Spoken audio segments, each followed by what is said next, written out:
jirliginde ota-babalarımız İslam dini kabul etken büyük ilde Allah Subhanahu Teala selamı bilen selamlağı bizge şiksiz şadbız. Bismillahirrahmanirrahim. Ey rahmetli Rabbimiz Allah, bütün işlerimizni ko'rib turuşu, hamma sözlerimizni işitip turuşu. Şehri bulgar ayırmasın yıllar, asırlarını uzak bu yollar. Ak meşritte azan kavuşur. Selamlıyor işim varım hak başına. Bir yıllık şuşa İslam Akademiyasına negiz saldık. Bugün kende biz endi bunda jiyılıp söyleşular o'tkazdik. Nechik etib o'quv yılın 1 sentyabrda boshlab bergan. Bunda ko'pgina o'zgarishlar bor.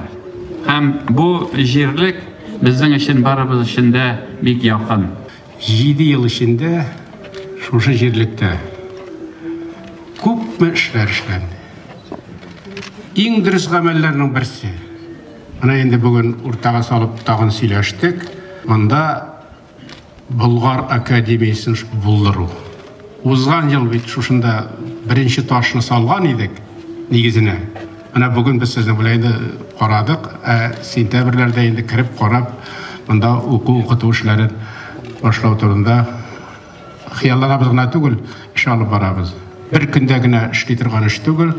Eng dirisi bugün şartlar to'dirilgan. Bundan bir ay ilik bu akademiya bilen şigillengen prezidentinin keneşçisi hürmetli İsakov Türkiye'ye bardı. Biznin din ministri Mehmet Görmez bilen uğraştılar. Allah bilse biznin planlarımız var.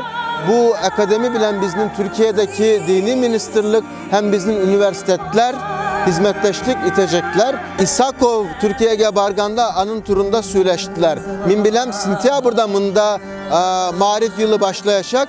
Biz şulul vakitte hem andan son yardım edecek biz.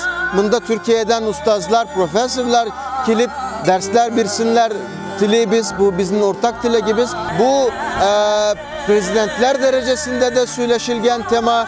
Bu seferlerde, resmi seferlerde de anın hakkında söyleştiler.